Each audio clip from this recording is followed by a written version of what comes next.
ਕਾਂਡ 2। ਜਦੋਂ ਆਦਮੀ ਦੇ ਸਿਰ ਫਿਕਰਾਂ ਦੀ ਪੰਡ ਹੋਵੇ ਤਾਂ ਉਸ ਵਕਤ ਇਨਸਾਨ ਨੂੰ ਕੁਝ ਸਮਝ ਨਹੀਂ ਆਉਂਦਾ ਕਿ ਉਹ ਕੀ ਕਰੇ ਅਤੇ ਕੀ ਨਾ ਕਰੇ। ਇਹੋ ਜਿਹੇ ਵਕਤ ਆਦਮੀ ਨੂੰ ਇੱਕੋ ਹੀ ਸਹਾਰਾ ਹੁੰਦਾ ਹੈ ਅਤੇ ਉਹ ਸਹਾਰਾ ਹੈ ਪਰਮਾਤਮਾ ਦਾ। ਜਦੋਂ ਇਨਸਾਨ ਦੀ ਕਿਤੇ ਵੀ ਪੇਸ ਨਾ ਚੱਲੇ ਤਾਂ ਉਸ ਵਕਤ ਉਹ ਸਭ ਕੁਝ ਪਰਮਾਤਮਾ ਉੱਪਰ ਛੱਡ ਦਿੰਦਾ ਹੈ, ਕਿਉਂਕਿ ਮਨੁੱਖ ਪਰਮਾਤਮਾ ਉੱਪਰ ਬਹੁਤ ਯਕੀਨ ਕਰਦਾ ਹੈ। ਫਿਰ ਜਿਸ ਰਾਹੇ ਪਰਮਾਤਮਾ ਉਸ ਨੂੰ ਤੋਰਦਾ ਹੈ, ਆਦਮੀ ਉਸ ਮਾਲਕ ਦੀ ਰਾਜਾ ਸਮਝ ਕੇ ਉਸੇ ਰਾਹੇ ਵੱਲ ਤੁਰ ਪੈਂਦਾ ਹੈ। ਵੈਸੇ ਤਾਂ ਕੁਝ ਕੁ ਲੋਕਾਂ ਦਾ ਇਹ ਮੰਨਣਾ ਹੈ ਕਿ ਪਰਮਾਤਮਾ ਦੇ ਹੁਕਮ ਤੋਂ ਬਗੈਰ ਇੱਕ ਪੱਤਾ ਵੀ ਨਹੀਂ ਹਿੱਲ ਸਕਦਾ। ਮੂੰਹ ਤੱਕ ਜਾਂਦੀ ਰੋਟੀ ਦੀ ਬੁਰਕੀ ਵੀ ਮੂੰਹ ਤੱਕ ਨਹੀਂ ਪਹੁੰਚਦੀ ਅਤੇ ਰਾਹ ਵਿੱਚ ਹੀ ਰਹਿ ਜਾਂਦੀ ਹੈ। ਪਰ ਉੱਥੇ ਹੀ ਕੁਝ ਲੋਕ ਇਸ ਦੇ ਬਿਲਕੁਲ ਉਲਟ ਚੱਲਦੇ ਹਨ। ਉਹਨਾਂ ਦਾ ਮੰਨਣਾ ਹੈ ਕਿ ਕੋਈ ਵੀ ਕੰਮ ਕੀਤੇ ਤੋਂ ਬਗੈਰ ਨਹੀਂ ਹੋ ਸਕਦਾ। ਇਹੋ ਜਿਹੇ ਲੋਕਾਂ ਦਾ ਮੰਨਣਾ ਇਹ ਵੀ ਹੈ ਕਿ ਰੋਟੀ ਭਾਵੇਂ ਮੂਹਰੇ ਥਾਲੀ ਵਿੱਚ ਪਈ ਰਹੇ, ਉਹ ਓਨਾ ਚਿਰ ਮੂੰਹ ਤੱਕ ਨਹੀਂ ਜਾ ਸਕਦੀ ਜਿੰਨਾ ਚਿਰ ਤੁਸੀਂ ਰੋਟੀ ਨੂੰ ਮੂੰਹ ਤੱਕ ਆਪ ਲਿਜਾਣ ਦੀ ਕੋਸ਼ਿਸ਼ ਨਹੀਂ ਕਰਦੇ। ਸਵੇਰ ਹੁੰਦਿਆਂ ਸਾਰ ਹੀ ਮਨਜੀਤ ਡੈਰੀ ਵੱਲ ਗੇੜਾ ਮਾਰਨ ਚਲਾ ਜਾਂਦਾ ਹੈ। ਮਨਜੀਤ ਦੇ ਮਗਰ ਹੀ ਦੀਪ ਵੀ ਚਾਹ ਲੈ ਕੇ ਡੈਰੀ ਉੱਪਰ ਪਹੁੰਚ ਜਾਂਦਾ ਹੈ। ਦੋਵੇਂ ਜਣੇ ਡੈਰੀ ਦਾ ਕੰਮਕਾਰ ਨਿਬੇੜਦੇ ਹਨ। ਮਨਜੀਤ ਡੈਰੀ ਦਾ ਕੰਮ ਖਤਮ ਕਰਕੇ ਆਪਣੇ ਖੇਤਾਂ ਵੱਲ ਨੂੰ ਚੱਲ ਪੈਂਦਾ ਹੈ ਅਤੇ ਦੀਪ 2 ਕਿਲੋ ਦੁੱਧ ਲੈ ਕੇ ਵਾਪਸ ਘਰ ਨੂੰ ਪਰਤ ਆਉਂਦਾ ਹੈ। ਬਾਹਰ ਖੇਤਾਂ ਵੱਲ ਗਏ ਮਨਜੀਤ ਨੂੰ ਗੁਰਦੀਪ ਮਿਲ ਪੈਂਦਾ ਹੈ ਅਤੇ ਦੋਵੇਂ ਜਣੇ ਗੱਲਾਂ ਬਾਤਾਂ ਕਰਦੇ ਕਰਦੇ ਆਪਣੇ ਘਰਾਂ ਵੱਲ ਤੁਰ ਜਾਂਦੇ ਹਨ। ਗੁਰਦੀਪ ਆਪਣੇ ਘਰ ਮਨਜੀਤ ਨੂੰ ਜਾਣ ਲਈ ਕਹਿੰਦਾ ਹੈ, ਪਰ ਮਨਜੀਤ ਬਦੋ-ਬਦੀ ਗੁਰਦੀਪ ਨੂੰ ਖਿੱਚ ਕੇ ਆਪਣੇ ਘਰ ਲੈ ਆਉਂਦਾ ਹੈ। 2 ਕੱਪ ਚਾਹ ਦੇ ਤਾਂ ਬਣਾਈ ਦਲਜੀਤ, ਮਨਜੀਤ ਨੇ ਬੈਠਕ ਵੱਲ ਜਾਂਦੇ ਹੋਏ ਕਿਹਾ। ਅੱਛਾ ਜੀ, ਹੁਣੇ ਬਣਾਉਣੀ ਆ, ਰਸੋਈ ਵਿੱਚ ਕੰਮਕਾਰ ਕਰਦੀ ਦਲਜੀਤ ਨੇ ਅੱਗੋਂ ਜਵਾਬ ਦਿੱਤਾ। ਬਹਿ ਜਾ ਗੁਰਦੀਪ, ਸੋਫੇ ਵੱਲ ਨੂੰ ਇਸ਼ਾਰਾ ਕਰਦਿਆਂ ਮਨਜੀਤ ਆਪ ਵੀ ਸੋਫੇ ਉੱਪਰ ਬਹਿ ਗਿਆ। ਤੇਰੇ ਨਾਲ ਇੱਕ ਗੱਲ ਕਰਨੀ ਸੀ।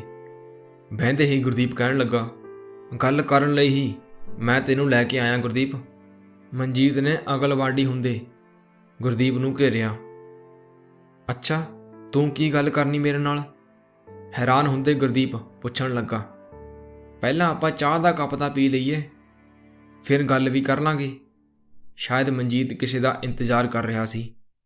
ਜਿਵੇਂ ਤੇਰੀ ਮਰਜ਼ੀ ਭਰਾਵਾ, ਸੋਫੇ ਉੱਪਰ ਸੂਤ ਹੋ ਕੇ ਬਹਿੰਦੇ ਹੋਏ ਗੁਰਦੀਪ ਆਖਣ ਲੱਗਾ। ਐਨੇ ਚਿਰ ਨੂੰ ਦੀਪ ਵੀ ਬੈਠਕ ਵਿੱਚ ਆ ਗਿਆ ਸੀ। ਉਹਨੇ ਅੰਦਰ ਵੜਦੇ ਹੀ ਗੁਰਦੀਪ ਨੂੰ ਬੁਲਾਇਆ ਅਤੇ ਉਹਦੇ ਕੋਲ ਬਹਿ ਗਿਆ। ਹੁਣ ਤੱਕ ਦਲਜੀਤ ਵੀ ਚਾਹ ਬਣਾ ਕੇ ਅੰਦਰ ਲੈ ਆਈ ਸੀ। ਚਾਰੇ ਜਣੇ ਕੁਝ ਇੱਧਰ ਉੱਧਰ ਦੀਆਂ ਗੱਲਾਂ ਕਰਦੇ ਚਾਹ ਪੀਣ ਲੱਗੇ ਸਨ। ਤੂੰ ਲਾਲੀ ਬਾਰੇ ਕੀ ਸੋਚਿਆ ਗੁਰਦੀਪ? ਚਾਹ ਦਾ ਘੁੱਟ ਭਰਦੇ ਹੋਏ ਮਨਜੀਤ ਪੁੱਛਣ ਲੱਗਾ। ਸੋਚਣਾ ਕੀ ਆ ਭਰਾਵਾ, ਮੇਰੇ ਤਾਂ ਕੁਝ ਸਮਝ ਨਹੀਂ ਆ ਰਿਹਾ ਕਿ ਹੁਣ ਕੀ ਕਰੀਏ ਤੇ ਕੀ ਨਾ ਕਰੀਏ। ਜਿਵੇਂ ਪਛਤਾਵੇ ਵਿੱਚ ਸਿਰ ਫੇਰਦੇ ਹੋਏ ਗੁਰਦੀਪ ਜਵਾਬ ਦੇ ਰਿਹਾ ਸੀ। ਫਿਰ ਵੀ ਆਪਾਂ ਨੂੰ ਕੁਝ ਨਾ ਕੁਝ ਤਾਂ ਸੋਚਣਾ ਹੀ ਪਵੇਗਾ। ਇਹਨਾਂ ਨੇ ਪੜ੍ਹਾਈ ਪੂਰੀ ਕਰਕੇ ਆਪਣਾ ਫਰਜ਼ ਪੂਰਾ ਕਰ ਦਿੱਤਾ।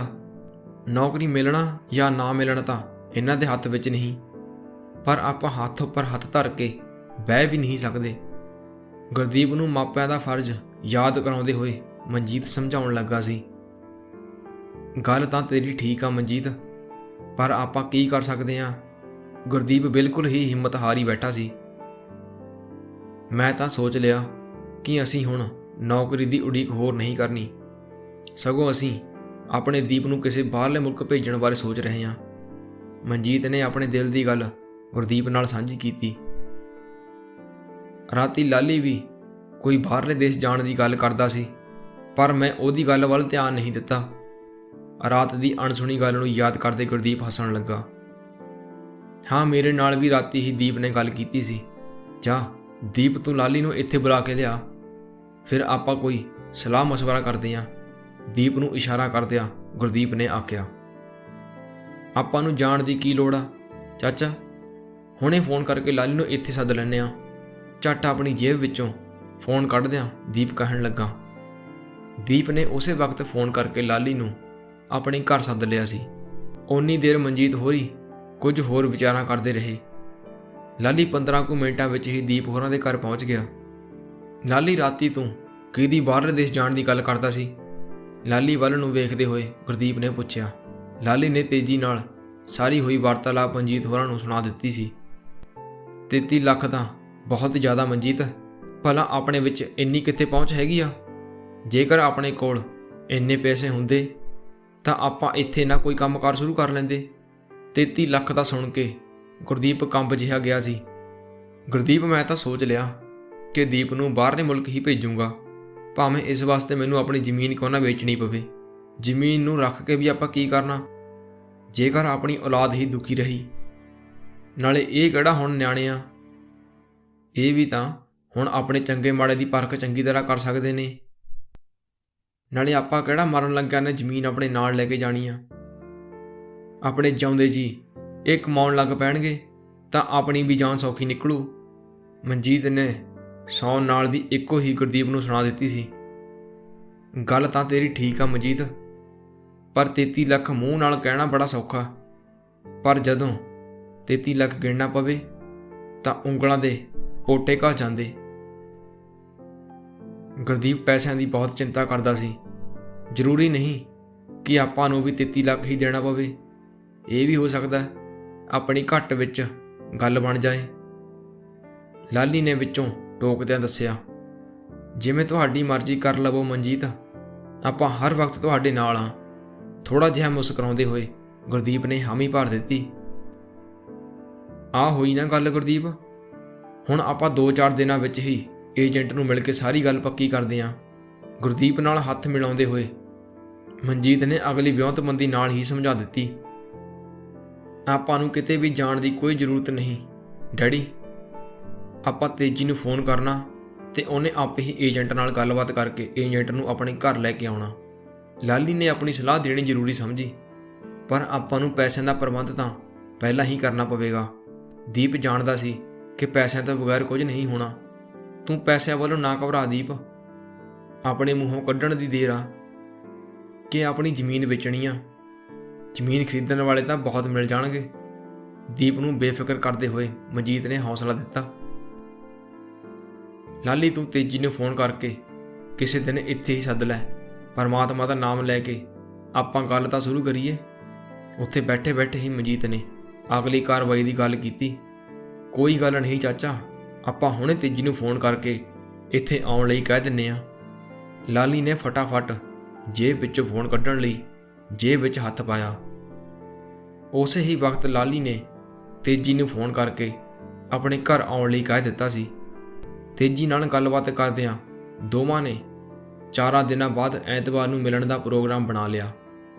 ਭਾਵੇਂ ਕਿ ਅਜੇ ਕੋਈ ਗੱਲਬਾਤ ਨਹੀਂ ਹੋਈ ਸੀ, ਪਰ ਮਨਜੀਤ ਹੋਰੀ ਅੰਦਰ ਹੀ ਅੰਦਰ ਖੁਸ਼ ਸਨ ਕਿ ਉਹਨਾਂ ਦੇ ਮੁੰਡਿਆਂ ਦੀ ਇਸ ਪਾਸੇ ਤਾਂ ਗੱਲ ਬਣ ਹੀ ਜਾਏਗੀ। ਉਹ ਜਾਣਦੇ ਸਨ ਕਿ ਬਾਹਰਲੇ ਮੁਲਕ ਜਾਣ ਲਈ ਕਿਸੇ ਨਾ ਕਿਸੇ ਏਜੰਟ ਦਾ ਸਹਾਰਾ ਲੈਣਾ ਹੀ ਪੈਂਦਾ ਹੈ। ਦੂਜੇ ਪਾਸੇ ਤੇਜੀ ਉਹਨਾਂ ਤੋਂ ਵੀ ਜ਼ਿਆਦਾ ਖੁਸ਼ ਸੀ, ਕਿਉਂਕਿ ਉਹਦੇ ਨਾਲ ਜਾਣ ਲਈ ਉਹਨਾਂ ਨੂੰ ਆਪਣੀ ਜਾਣ ਪਹਿਚਾਣ ਵਾਲੇ ਸਾਥੀ ਮਿਲ ਰਹੇ ਸਨ, ਜਾਂ ਫਿਰ ਸ਼ਾਇਦ ਕੁਝ ਹੋਰ ਸੀ। ਪੜ੍ਹੇ ਲਿਖੇ ਮੁੰਡੇ ਕੁੜੀਆਂ ਲਈ ਵਿਦੇਸ਼ ਜਾਣ ਦੇ ਹੋਰ ਵੀ ਬਹੁਤ ਸਾਰੇ ਤਰੀਕੇ ਹਨ, ਜਿਵੇਂ ਕਿ ਆਈਲੈਟਸ ਕਰਕੇ ਨਿਊਜ਼ੀਲੈਂਡ, ਇੰਗਲੈਂਡ, ਕੈਨੇਡਾ ਜਾਂ ਫਿਰ ਆਸਟ੍ਰੇਲੀਆ ਵੀ ਜਾਇਆ ਜਾ ਸਕਦਾ ਹੈ। ਪਰ ਦੀਪ ਹੋਰਾਂ ਨੇ ਪੜ੍ਹਾਈ ਪੂਰੀ ਕਰਨ ਤੋਂ ਬਾਅਦ ਆਪਣਾ ਕਾਫੀ ਸਾਰਾ ਸਮਾਂ ਨੌਕਰੀ ਲੱਭਣ ਵਿੱਚ ਖਰਾਬ ਕਰ ਲਿਆ ਸੀ। ਘਰ ਦੇ ਕੰਮਾਂ ਕਾਰਾਂ ਵਿੱਚ ਰੁੱਝਣ ਕਰਕੇ ਉਹਨਾਂ ਦਾ ਕਿਤਾਬਾਂ ਨਾਲੋਂ ਨਾਤਾ ਟੁੱਟਿਆ ਰਿਹਾ। ਦੀਪ ਅਤੇ ਉਸਦੇ ਹੋਰ ਸਾਥੀਆਂ ਨੇ ਸਲਾਹ ਕਰਕੇ ਆਈਲੈਟਸ ਕਰਨ ਦੀ ਵਿਚਾਰ ਕੀਤੀ। ਸਾਰਿਆਂ ਦੇ ਕੋਸ਼ਿਸ਼ ਕਰਨ ਦੇ ਬਾਵਜੂਦ ਵੀ ਸਭੇ ਜਾਣੇ 5 ਬੈਂਡ ਹੀ ਹਾਸਲ ਕਰ ਸਕੇ। ਅੱਜ ਦੀ ਦੌੜ ਵਿੱਚ 5 ਬੈਂਡਾਂ ਨਾਲ ਪੜ੍ਹਾਈ ਦਾ ਵੀਜ਼ਾ ਲੈਣਾ ਬਹੁਤ ਮੁਸ਼ਕਿਲ ਸੀ। ਦੀਪ ਅਤੇ ਲਾਲੀ ਨੇ ਇੱਕ ਵਾਰ ਹੀ ਆਈਲੈਟਸ ਕਰਨ ਦੀ ਟਰਾਈ ਮਾਰੀ ਸੀ, ਫਿਰ ਉਹ ਦੋਵੇਂ ਵਾਪਸ ਨਹੀਂ ਗਏ। ਪਰ ਉਹਨਾਂ ਦੇ ਸਾਥੀਆਂ ਨੇ ਹਿੰਮਤ ਨਹੀਂ ਹਾਰੀ ਅਤੇ ਵਾਰ-ਵਾਰ ਕੋਸ਼ਿਸ਼ ਕਰਨ ਦੇ ਬਾਵਜੂਦ ਕਿਸੇ ਨੇ 6 ਬੈਂਡ ਅਤੇ ਕਿਸੇ ਨੇ 6.5 ਬੈਂਡ ਹਾਸਲ ਕਰ ਲਏ। ਉਹਨਾਂ ਵਿੱਚੋਂ ਕੋਈ ਜਾਣਾ ਤਾਂ ਨਿਊਜ਼ੀਲੈਂਡ ਅਤੇ ਕੋਈ ਕੈਨੇਡਾ, ਆਸਟ੍ਰੇਲੀਆ ਨੂੰ ਜਾਣ ਦੀ ਤਿਆਰੀ ਕਰੀ ਬੈਠਾ ਸੀ। ਦੀਪ ਹੋਰਾਂ ਤੋਂ ਆਈਲੈਟਸ ਨਾ ਹੋਣ ਕਰਕੇ ਹੁਣ ਉਹਨਾਂ ਕੋਲ ਸਿਵਾਏ 2 ਨੰਬਰ ਦੇ ਨਾਲ ਬਾਹਰਲੇ ਮੁਲਕ ਜਾਣ ਤੋਂ ਬਗੈਰ ਹੋਰ ਕੋਈ ਰਾਹ ਨਹੀਂ ਸੀ ਬਚਿਆ। ਇਸ ਲਈ ਉਹਨਾਂ ਨੂੰ ਨਾ ਚਾਹੁੰਦੇ ਹੋਏ ਵੀ ਮਜਬੂਰਨ ਆਪਣੇ ਘਰ ਦੇ ਹਾਲਾਤਾਂ ਨੂੰ ਦੇਖਦਿਆਂ ਇਸ ਰਾਹੇ ਤੁਰਨਾ ਪੈਣਾ ਸੀ। ਮਨਜੀਤ ਅਤੇ ਗੁਰਦੀਪ ਨੇ ਵਿੱਚੋਂ ਵਿੱਚ ਹੀ ਆਪਣੀ ਜ਼ਮੀਨ ਵੇਚਣ ਦੀ ਗੱਲ ਤੋਰ ਲਈ ਸੀ। ਦੋਵਾਂ ਦੀ ਜ਼ਮੀਨ ਵੀ ਬਿਲਕੁਲ ਨੇੜੇ ਹੀ ਸੀ। ਮਨਜੀਤ ਹੋਰਾਂ ਦੀ ਜ਼ਮੀਨ ਨਾਲ ਇੱਕ ਵਲੈਤੀਏ ਦੀ ਜ਼ਮੀਨ ਲੱਗਦੀ ਸੀ। ਕਹਿ ਲਵੋ ਕਿ ਵੱਟ ਨਾਲ ਵੱਟ ਸਾਂਝੀ ਸੀ। ਇਹ ਵਲੈਤੀਆ ਪਹਿਲਾਂ ਵੀ ਗੁਰਦੀਪ ਹੋਰਾਂ ਵਾਲੀ ਜ਼ਮੀਨ ਖਰੀਦਣ ਨੂੰ ਬਹੁਤ ਕਾਹਲਾ ਸੀ, ਪਰ ਕਿਸੇ ਕਾਰਨ ਕਰਕੇ ਕੋਈ ਗੱਲ ਨਾ ਬਣ ਸਕੀ। ਇਸ ਵਾਰ ਜਦੋਂ ਵਲੈਤੀਏ ਨੂੰ ਜ਼ਮੀਨ ਬਾਰੇ ਪਤਾ ਲੱਗਾ ਤਾਂ ਉਸ ਨੂੰ ਚਾਅ ਚੜ੍ਹ ਗਿਆ। ਉਹ ਹਰ ਹਾਲਾਤ ਵਿੱਚ ਇਹ ਜ਼ਮੀਨ ਹਾਸਲ ਕਰਨਾ ਚਾਹੁੰਦਾ ਸੀ, ਪਰ ਪਿੰਡ ਵਿੱਚੋਂ ਇਸ ਜ਼ਮੀਨ ਦੇ 1-2 ਗਾਹਕ ਹੋਰ ਵੀ ਖੜੇ ਹੋ ਗਏ ਸਨ। ਇਹਨਾਂ ਗਾਹਕਾਂ ਦੇ ਖੜੇ ਹੋਣ ਨਾਲ ਮਨਜੀਤ ਹੋਰਾਂ ਨੂੰ ਫਾਇਦਾ ਸੀ। ਇੱਕ ਕਰਕੇ ਦਿਨ ਬੀਤਣ ਲੱਗੇ ਸਨ। ਸ਼ੁੱਕਰਵਾਰ ਸਵੇਰੇ ਹੀ ਵਲੈਤੀਆ ਮਨਜੀਤ ਦੇ ਘਰ ਆਉਂਦਾ ਹੈ ਅਤੇ ਵਲੈਤੀਏ ਨੂੰ ਦਲਜੀਤ ਕੋਲੋਂ ਪਤਾ ਲੱਗਦਾ ਹੈ ਕਿ ਮਨਜੀਤ ਤਾਂ ਤਹਿਸੀਲੇ ਗਿਆ ਹੋਇਆ। ਵਲੈਤੀਆ ਮਨ ਹੀ ਮਨ ਸੋਚਣ ਲੱਗਦਾ ਕਿ ਸ਼ਾਇਦ ਮਨਜੀਤ ਨੇ ਆਪਣੀ ਜ਼ਮੀਨ ਵੇਚ ਦਿੱਤੀ ਹੈ ਅਤੇ ਅੱਜ ਰਜਿਸਟਰੀ ਕਰਨ ਲਈ ਸ਼ਹਿਰ ਤਹਿਸੀਲੇ ਗਿਆ ਹੋਣਾ। ਇਨ੍ਹਾਂ ਹੀ ਸੋਚਾਂ ਵਿੱਚ ਵਲੈਤੀਆ ਆਪਣੇ ਆਪ ਨੂੰ ਕੋਸਦਾ ਹੋਇਆ ਮਨਜੀਤ ਦੇ ਘਰੋਂ ਵਾਪਸ ਆਪਣੇ ਘਰ ਪਰਤ ਜਾਂਦਾ ਹੈ। ਵਲੈਤੀਏ ਦੇ ਮਨ ਨੂੰ ਅਜੇ ਵੀ ਟਿਕਾ ਨਹੀਂ ਸੀ ਆ ਰਿਹਾ। ਵਲੈਤੀਏ ਨੇ ਸ਼ਾਮੀ ਜਿਹੇ ਆਪਣੇ ਇੱਕ ਬੰਦੇ ਕਰਮੇ ਨੂੰ ਮਨਜੀਤ ਵੱਲ ਫਿਰ ਭੇਜ ਦਿੱਤਾ, ਜਿਸ ਉੱਪਰ ਵਲੈਤੀਏ ਨੂੰ ਬਹੁਤ ਭਰੋਸਾ ਸੀ। ਉਹ ਬੰਦਾ ਸਿੱਧਾ ਹੀ ਮਨਜੀਤ ਦੇ ਘਰ ਪਹੁੰਚ ਜਾਂਦਾ ਹੈ। ਦੀਪ ਕਿੱਥੇ ਗਿਆ ਤੇਰਾ ਡੈਡੀ? ਵਿਹੜੇ ਵਿੱਚ ਬੈਠੇ ਦੀਪ ਨੂੰ ਦੇਖ ਕੇ ਕਰਮੇ ਨੇ ਪੁੱਛਿਆ। ਉਹ ਤਾਂ ਡੈਰੀ ਵੱਲ ਗਏ ਹੋਏ ਆ। ਤੁਸੀਂ ਆ ਜਾਓ, ਲੰਘ ਆਓ ਅੰਦਰ। ਦੀਪ ਨੇ ਕਰਮੇ ਨੂੰ ਅੰਦਰ ਆਉਣ ਲਈ ਕਿਹਾ। ਕੋਈ ਗੱਲ ਨਹੀਂ ਕਾਕਾ, ਮੈਂ ਡੈਰੀ ਉੱਪਰ ਜਾ ਕੇ ਮਨਜੀਤ ਨੂੰ ਮਿਲ ਲੈਣਾ। ਤੁਹਾਨੂੰ ਕੋਈ ਕੰਮ ਸੀ ਤਾਂ ਤੁਸੀਂ ਮੈਨੂੰ ਦੱਸੋ। ਦੀਪ ਗੁੱਸਾ ਨਾ ਕਰੀ ਜੇ ਤੈਨੂੰ ਕੋਈ ਗੱਲ ਪੁੱਛਾਂ। ਨਹੀਂ, ਗੁੱਸਾ ਕਾਹਦਾ ਕਰਨਾ, ਤੁਸੀਂ ਪੁੱਛੋ ਜੋ ਪੁੱਛਣਾ। ਮੈਨੂੰ ਪਤਾ ਲੱਗਾ ਸੀ ਕਿ ਤੁਸੀਂ ਆਪਣੀ ਜ਼ਮੀਨ ਵੇਚਦੇ ਆ। ਹੋ ਸਕਦਾ ਲੋਕੀ ਝੂਠ ਬੋਲਦੇ ਹੋਣ, ਕਿਉਂਕਿ ਲੋਕਾਂ ਨੂੰ ਲਾ ਕੇ ਗੱਲ ਕਰਨ ਦੀ ਚੰਦਰੀ ਆਦਤ ਹੁੰਦੀ ਆ। ਮੈਨੂੰ ਵੀ ਕਿਸੇ ਕੋਲੋਂ ਉੱਡਦੀ ਗੱਲ ਦਾ ਪਤਾ ਲੱਗਾ ਸੀ। ਹਾਂ ਭਾਈ, ਘਰ ਦੀ ਜ਼ਰੂਰਤ ਕਰਕੇ ਸਾਨੂੰ ਜ਼ਮੀਨ ਵੇਚਣੀ ਪੈਣੀ ਆ। ਮੁੰਡੇ ਨੂੰ ਅਜੇ ਵੀ ਕੋਈ ਨੌਕਰੀ ਨਹੀਂ ਮਿਲ ਰਹੀ। ਅਸੀਂ ਸੋਚਿਆ ਪੈਸੇ ਵਿਆਜੀ ਫੜਨ ਨਾਲੋਂ ਤਾਂ ਚੰਗਾ 1 ਡੱਕ ਜ਼ਮੀਨ ਦਾ ਹੀ ਵੇਚ ਦਈਏ। ਗੱਲਬਾਤ ਚੱਲਦਿਆਂ ਵਿੱਚ ਹੀ ਦਲਜੀਤ ਨੇ ਕੋਲ ਆਣ ਕੇ ਸਾਰੀ ਗੱਲ ਸਾਫ਼ ਕੀਤੀ। ਸਭ ਘਰੋਂ ਘਰੀ ਇੱਕੋ ਹੀ ਹਾਲ ਆ ਭਾਬੀ। ਕਰਮਾ ਰਿਸ਼ਤੇ ਦੇ ਹਿਸਾਬ ਨਾਲ ਦਲਜੀਤ ਨੂੰ ਭਾਬੀ ਕਹਿ ਕੇ ਆਪਣਾਪਣ ਜਿਤਾਉਣ ਲੱਗਾ। ਹੋਰ ਕੀ ਕਰਨਾ ਭਰਾਵਾ, ਕਰਮੇ ਦੀ ਹਾਂ ਵਿੱਚ ਹਾਮੀ ਭਰ ਦੇ, ਦਲਜੀਤ ਕਹਿਣ ਲੱਗੀ। ਫਿਰ ਕਿਤੇ ਹੋਈ ਗੱਲਬਾਤ ਕਿ ਨਹੀਂ ਅਜੇ? ਹੌਲੀ ਜਿਹੇ ਕਰਮੇ ਨੇ ਪੁੱਛਿਆ। ਕੱਲ 2 ਕੁ ਜਣੇ ਆਏ ਸੀ, ਪਰ ਅਜੇ ਗੱਲ ਕਿਸੇ ਸਿਰੇ ਨਹੀਂ ਲੱਗੀ। ਬਾਕੀ ਡੈਡੀ ਨੂੰ ਸਾਰਾ ਪਤਾ। ਗੱਲ ਨਿਬੇੜਦੇ ਹੋਏ ਦੀਪੇ ਨੇ ਕਿਹਾ। ਜੇ ਗੱਲ ਕਿਸੇ ਸਿਰੇ ਨਹੀਂ ਲੱਗੀ ਫਿਰ ਤਾਂ ਬਹੁਤ ਵਧੀਆ ਹੋਇਆ। ਮੁਸਕਰਾਉਂਦੇ ਹੋਏ ਕਰਮਾ ਆਖਣ ਲੱਗਾ। ਚਲੋ ਕੋਈ ਗੱਲ ਨਹੀਂ, ਅੱਜ ਨਹੀਂ ਤਾਂ ਕੱਲ ਸੌਦਾ ਹੋ ਜਾਊਗਾ। ਆਪਣੇ ਦੋਵਾਂ ਹੱਥਾਂ ਵਿੱਚ ਫੋਨ ਨੂੰ ਘੁਮਾਉਂਦੇ ਹੋਏ ਦੀਪ ਨੇ ਕਿਹਾ। ਸੌਦਾ ਤਾਂ ਹੋ ਹੀ ਜਾਣਾ ਦੀਪ, ਤੁਹਾਡੀ ਜ਼ਮੀਨ ਟਿਕਾਣੇ ਉੱਪਰ ਹੈਗੀ ਆ। ਆਪਣੇ ਵਲੈਤੀਆ ਸਾਹਿਬ ਵੀ ਕਹਿੰਦੇ ਸੀ ਜ਼ਮੀਨ ਖਰੀਦਣ ਨੂੰ। ਗੱਲਾਂ ਵਿੱਚ ਕਰਮੇ ਨੇ ਜ਼ਮੀਨ ਖਰੀਦਣ ਦੀ ਗੱਲ ਤੋਰ ਹੀ ਦਿੱਤੀ। ਸਾਡੇ ਵੱਲੋਂ ਕੋਈ ਖਰੀਦ ਲਵੇ, ਸਾਨੂੰ ਕੀ, ਜਦੋਂ ਅਸੀਂ ਜ਼ਮੀਨ ਵੇਚਣੀ ਹੋਈ। ਨਾਲੇ ਜਿਹੜਾ ਜ਼ਿਆਦਾ ਪੈਸੇ ਭਰੂਗਾ ਅਸੀਂ ਉਹਦੇ ਨਾਲ ਗੱਲ ਪੱਕੀ ਕਰ ਲਵਾਂਗੇ। ਦਲਜੀਤ ਨੇ ਗੱਲ ਸਾਫ਼ ਕਰ ਦਿੱਤੀ। ਉਹ ਤਾਂ ਠੀਕ ਆ ਭਾਬੀ, ਪਰ ਤੁਸੀਂ ਹੋਰਨਾਂ ਨਾਲੋਂ ਵਲੈਤੀਆ ਦਾ ਲੱਖ ਰੁਪਇਆ ਵੱਧ ਸਮਝ ਕੇ ਸੌਦਾ ਕਰਨਾ। ਬਾਕੀ ਜੋ ਤੁਹਾਡੀ ਸਲਾਹ ਹੋਈ ਸਾਨੂੰ ਫੋਨ ਕਰਕੇ ਦੱਸ ਦਿਓ। ਕਰਮੇ ਨੇ ਆਪਣੇ ਸਾਰੇ ਪੱਤੇ ਖੋਲ੍ਹ ਦਿੱਤੇ ਸਨ। ਇੰਨਾ ਕਹਿ ਕੇ ਕਰਮਾ ਘਰੋਂ ਬਾਹਰ ਚਲਾ ਗਿਆ। ਕੁਝ ਕੁ ਸਮੇਂ ਮਗਰੋਂ ਮਨਜੀਤ ਆਪਣੇ ਘਰ ਆਉਂਦਾ ਹੈ। ਦੀਪ ਆਪਣੇ ਡੈਡੀ ਨੂੰ ਕਰਮੇ ਨਾਲ ਹੋਈ ਸਾਰੀ ਗੱਲਬਾਤ ਦੱਸ ਦਿੰਦਾ ਹੈ। ਉਧਰ ਘਰ ਬੈਠਾ ਵਲੈਤੀਆ ਵੀ ਕਰਮੇ ਦੀ ਉਡੀਕ ਕਰ ਰਿਹਾ ਸੀ। ਵਲੈਤੀਆ ਨੇ ਤਾਂ ਅਜੇ ਰੋਟੀ ਵੀ ਨਹੀਂ ਖਾਧੀ ਸੀ ਅਤੇ ਨਾ ਹੀ ਅੱਜ ਕੋਈ ਪੈਗ ਲਾਇਆ ਸੀ। ਸੋਚਾਂ ਵਿੱਚ ਡੁੱਬਾ ਵਲੈਤੀਆ ਤਹਿਸੀਲੇ ਗਏ ਮਨਜੀਤ ਦਾ ਹੋਰ ਹੀ ਅਰਥ ਕੱਢ ਰਿਹਾ ਸੀ। ਕਰਮੇ ਨੂੰ ਗੇਟ ਅੰਦਰ ਵੜਦਾ ਦੇਖ ਕੇ ਵਲੈਤੀਆ ਥੋੜਾ ਭਾਵੁਕ ਜਿਹਾ ਹੋ ਗਿਆ ਕਿ ਹੁਣ ਕਰਮਾ ਮੂੰਹੋਂ ਕੀ ਬੋਲਦਾ ਹੈ। ਕਰਮੇ ਨੂੰ ਹੱਸਦਾ ਦੇਖ ਕੇ ਵਲੈਤੀਆ ਦੇ ਚਿਹਰੇ ਉੱਪਰ ਵੀ ਮੁੜ ਹਾਸੇ ਪਰਤੇ ਸਨ। ਜਦੋਂ ਕਰਮੇ ਨੇ ਦੱਸਿਆ ਕਿ ਮਨਜੀਤ ਦੀ ਜ਼ਮੀਨ ਤਾਂ ਅਜੇ ਸੌਦਾ ਨਹੀਂ ਹੋਇਆ ਤਾਂ ਉਸੇ ਵੇਲੇ ਬਲੈਤੀਏ ਦੇ ਚਿਹਰੇ ਉੱਪਰ ਰੌਣਕ ਆ ਗਈ ਸੀ। ਉਸੇ ਹੀ ਵਕਤ ਬਲੈਤੀਏ ਨੇ ਖੁਸ਼ੀ ਦੇ ਮੂਡ ਵਿੱਚ ਕਰਮੇ ਨੂੰ ਅੰਗਰੇਜ਼ੀ ਸ਼ਰਾਬ ਦਾ ਇੱਕ ਮੋਟਾ ਜਿਹਾ ਹਾੜਾ ਲਵਾਇਆ ਅਤੇ ਆਪ ਵੀ ਆਪਣਾ ਪੈਗ ਬਣਾ ਲਿਆ। ਜਦੋਂ ਕਰਮੇ ਨੇ ਇਹ ਦੱਸਿਆ ਕਿ ਉਸਨੇ ਬਿਨ ਪੁੱਛਿਆ ਹੀ ਹੋਰਨਾਂ ਨਾਲੋਂ 1 ਲੱਖ ਰੁਪਈਆ ਵੱਧ ਦੀ ਕੀਮਤ ਅਦਾ ਕਰਨ ਨੂੰ ਵੀ ਕਹਿ ਦਿੱਤਾ ਹੈ, ਤਾਂ ਬਲੈਤੀਆ ਗੁਲਾਬ ਦੇ ਫੁੱਲ ਵਾਂਗੂ ਖਿੜ ਗਿਆ ਸੀ। ਬਲੈਤੀਏ ਨੂੰ ਇੰਜ ਮਹਿਸੂਸ ਹੋਇਆ ਕਿ ਜਿਵੇਂ ਉਹ ਬਾਜੀ ਜਿੱਤ ਗਿਆ ਹੈ। ਬਲੈਤੀਏ ਨੇ ਉਸੇ ਵਕਤ ਕਰਮੇ ਨੂੰ 500 ਦਾ ਨੋਟ ਦਿੰਦਿਆਂ ਕਿਹਾ, ਜਾ ਤੂੰ ਐਸ਼ ਕਰ, ਹੁਣ ਬਾਕੀ ਮੈਂ ਜਾਣਾ ਤੇ ਮੇਰਾ ਕੰਮ ਜਾਣੇ। ਐਤਵਾਰ ਸਵੇਰੇ 10 ਕੁ ਵਜੇ ਹੀ ਤੇਜੀ ਲਾਲੀ ਦੇ ਘਰ ਪਹੁੰਚ ਜਾਂਦਾ ਹੈ। ਹਾਂ ਬਈ ਲਾਲੀ, ਅੱਜ ਕਿਵੇਂ ਯਾਦ ਕੀਤਾ ਮੈਨੂੰ? ਤੇਜੀ ਨੇ ਲਾਲੀ ਨਾਲ ਹੱਥ ਮਿਲਾਉਂਦਿਆਂ ਪੁੱਛਿਆ। ਆ ਜਾ ਬਹਿ ਕੇ ਗੱਲ ਕਰਦੇ ਆ ਤੇਜੀ, ਅੰਦਰ ਆਉਣ ਦਾ ਇਸ਼ਾਰਾ ਕਰਦੇ ਲਾਲੀ ਨੇ ਕਿਹਾ। ਦੋਵੇਂ ਜਣੇ ਅੰਦਰ ਬੈਠਕ ਵਿੱਚ ਬੈਠ ਗਏ ਸਨ। ਲਾਲੀ ਨੇ ਫੋਨ ਕਰਕੇ ਦੀਪ ਅਤੇ ਉਸਦੇ ਡੈਡੀ ਮੰਮੀ ਨੂੰ ਵੀ ਆਪਣੇ ਘਰ ਸੱਦ ਲਿਆ। ਤਦ ਤੱਕ ਨੂੰ ਗੁਰਦੀਪ ਵੀ ਬਾਹਰੋਂ ਘਰ ਵਾਪਸ ਪਰਤ ਆਇਆ ਸੀ।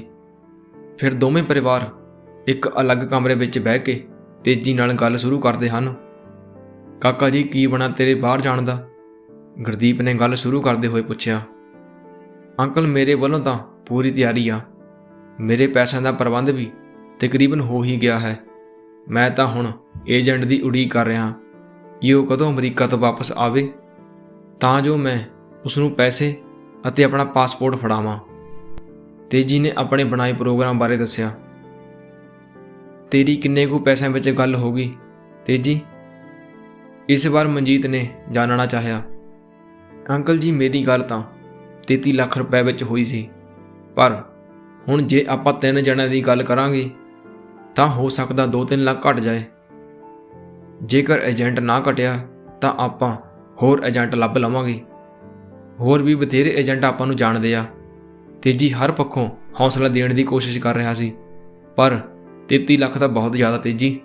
ਪੈਸੇ ਦੀ ਫਿਕਰ ਕਰਦੇ ਹੋਏ ਮਨਜੀਤ ਨੇ ਸਵਾਲ ਕੀਤਾ। ਪੈਸੇ ਤਾਂ ਵਾਕਈ ਹੀ ਜ਼ਿਆਦਾ ਅੰਕਲ ਜੀ, ਪਰ ਬੰਦਾ ਇੱਕਦਮ ਵਧੀਆ ਬੰਦਾ ਆਪਾਂ ਨੂੰ ਟਿਕਾਣੇ ਪਹੁੰਚਾ ਕੇ ਹੀ ਸਾਹ ਲਊਗਾ। ਉਹ ਵੀ ਕੀ ਹੋਇਆ ਜੋ 2-3 ਲੱਖ ਰੁਪਇਆ ਘੱਟ ਲਿਆ ਤੇ ਅਸੀਂ 1-2 ਸਾਲ ਰਾਹ ਵਿੱਚ ਹੀ ਰੁਲਦੇ ਰਹੇ। ਤੇਜੀ ਕਿਸੇ ਹੰਢੇ ਹੋਏ ਵਕੀਲ ਵਾਂਗੂ ਹਾਜ਼ਰ ਜਵਾਬ ਸੀ। ਰਾਹ ਵਿੱਚ ਰੁਲਣ ਵਾਲਾ ਕੰਮ ਆਪਾਂ ਕਰਨਾ ਹੀ ਨਹੀਂ ਤੇਜੀ। ਮਨਜੀਤ ਨੇ ਰਾਹ ਵਿੱਚ ਰੁਲਣ ਵਾਲੀ ਗੱਲ ਪਹਿਲਾਂ ਹੀ ਨਕਾਰ ਦਿੱਤੀ ਸੀ। ਇਹੋ ਹੀ ਤਾਂ ਮੈਂ ਕਹਿਣਾ ਅੰਕਲ ਜੀ, ਪੈਸੇ ਭਾਵੇਂ 4 ਵੱਧ ਲੱਗ ਜਾਣ, ਪਰ ਕੰਮ ਇੱਕਦਮ ਪੱਕਾ ਹੋਣਾ ਚਾਹੀਦਾ। ਜਦੋਂ ਮੈਂ ਪਹਿਲਾਂ ਏਜੰਟ ਰਾਹੀਂ ਦੁਬਈ ਗਿਆ ਸੀ, ਉਦੋਂ ਰੁਪਈਆ ਤਾਂ ਜ਼ਰੂਰ ਸਰਮੇ ਨੇ 5000 ਵੱਧ ਲਿਆ, ਪਰ ਮੈਂ ਉੱਥੇ 3 ਸਾਲ ਮੌਜ ਨਾਲ ਕੱਟੇ ਸੀ। ਕਿਸੇ ਦੀ ਕਦੀ ਹਿੰਮਤ ਨਹੀਂ ਪਈ ਕਿ ਮੈਨੂੰ ਕੁਝ ਕਹਿ ਸਕੇ। ਹੁਣ ਆਉਣ ਲੱਗੇ ਨੂੰ ਟਿਕਟ ਵੀ ਕੰਪਨੀ ਵਾਲਿਆਂ ਨੇ ਹੀ ਦੇ ਕੇ ਭੇਜਿਆ। ਨਾਲੇ ਕੰਪਨੀ ਵਾਲੇ ਕਹਿੰਦੇ, ਬਈ ਜਦੋਂ ਦੁਬਾਰਾ ਆਉਣ ਨੂੰ ਦਿਲ ਕਰੇ ਤਾਂ ਸਾਨੂੰ ਸਿੱਧਾ ਫੋਨ ਕਰ ਦੇਈਂ, ਅਸੀਂ ਤੈਨੂੰ ਮਹੀਨੇ ਦੇ ਅੰਦਰ ਅੰਦਰ ਹੀ ਵਾਪਸ ਬੁਲਾ ਲਵਾਂਗੇ। ਇਸ ਵਾਰ ਕੋਈ ਪੈਸਾ ਨਹੀਂ ਲੱਗਣਾ, ਸਗੋਂ ਟਿਕਟ ਵੀ ਉਹਨਾਂ ਨੇ ਭੇਜਣ ਦਾ ਵਾਅਦਾ ਕੀਤਾ ਸੀ। ਬੈਠਾ ਬੈਠਾ ਤੇਜੀ ਦੁਬਈ ਦੀਆਂ ਸਿਫਤਾਂ ਕਰਨ ਲੱਗਾ। ਫਿਰ ਤਾਂ ਬੰਦਾ ਸਹੀ ਲੱਗਦਾ। ਕੀ ਖਿਆਲ ਆ ਤੇਰਾ ਗੁਰਦੀਪ? ਮਨਜੀਤ ਨੇ ਕੋਲ ਬੈਠੇ ਗੁਰਦੀਪ ਦੀ ਸਲਾਹ ਲੈਣੀ ਚਾਹੀ। ਇੱਕਦਮ ਖਰਾ ਸੋਨਾ ਜੀ ਇਹ ਏਜੰਟ। ਗੁਰਦੀਪ ਦੇ ਬੋਲਣ ਤੋਂ ਪਹਿਲਾਂ ਹੀ ਤੇਜੀ ਨੇ ਏਜੰਟ ਦੀ ਹੋਰ ਸਿਫਤ ਕਰ ਦਿੱਤੀ। ਫਿਰ ਕਦੋਂ ਕੁ ਵਾਪਸ ਆਉਣਾ ਤੇਰੇ ਏਜੰਟ ਨੇ? ਗੱਲ ਅੱਗੇ ਤੋਰਦੇ ਹੋਏ ਗੁਰਦੀਪ ਨੇ ਪੁੱਛਿਆ। ਸ਼ਾਇਦ ਅਗਲੇ ਹਫ਼ਤੇ ਵਿੱਚ ਵਾਪਸ ਆ ਜਾਏਗਾ, ਫਟਾਫਟ ਤੇਜੀ ਨੇ ਜਵਾਬ ਦਿੱਤਾ। ਫਿਰ ਪੈਸਿਆਂ ਦੀ ਕਿਵੇਂ ਕਰਨੀ ਆ? ਸਾਰੇ ਪੈਸੇ ਪਹਿਲਾਂ ਦੇਣੇ ਆ ਜਾਂ ਅੱਧੇ ਪੈਸੇ ਪਹਿਲਾਂ ਅਤੇ ਬਾਕੀ ਬਚਦੀ ਰਕਮ ਪਹੁੰਚਣ ਤੋਂ ਬਾਅਦ ਦੇਣੀ? ਮਨਜੀਤ ਗੱਲ ਸਾਫ਼ ਕਰਨੀ ਚਾਹੁੰਦਾ ਸੀ। ਅੰਕਲ ਜੀ, ਮੈਂ ਤਾਂ ਸਾਰੇ ਪੈਸੇ ਪਹਿਲਾਂ ਦੇਣ ਦੀ ਗੱਲ ਕੀਤੀ ਸੀ।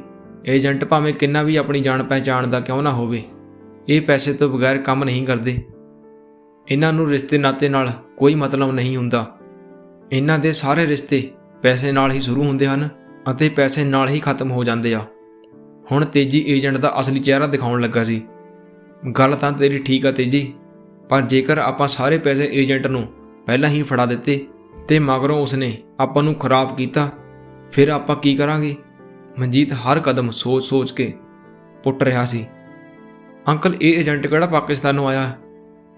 ਮੇਰੇ ਨਾਲ ਦੇ ਪਿੰਡ ਹੀ ਰਹਿੰਦਾ ਇਹ ਏਜੰਟ ਸ਼ਰਮਾ। ਪਹਿਲੀ ਗੱਲ ਤਾਂ ਇਹ ਕਿ ਇਹ ਬੰਦਾ ਇਹੋ ਜਿਹਾ ਕੰਮ ਹੀ ਨਹੀਂ ਕਰਦਾ। ਇਹੋ ਜਿਹੇ ਲੋਕਾਂ ਦਾ ਇਹੋ ਹੀ ਕਾਰੋਬਾਰ ਹੁੰਦਾ ਅਤੇ ਜਿਸ ਨੂੰ ਇਹ ਬੜੀ ਇਮਾਨਦਾਰੀ ਨਾਲ ਕਰਦੇ ਆ।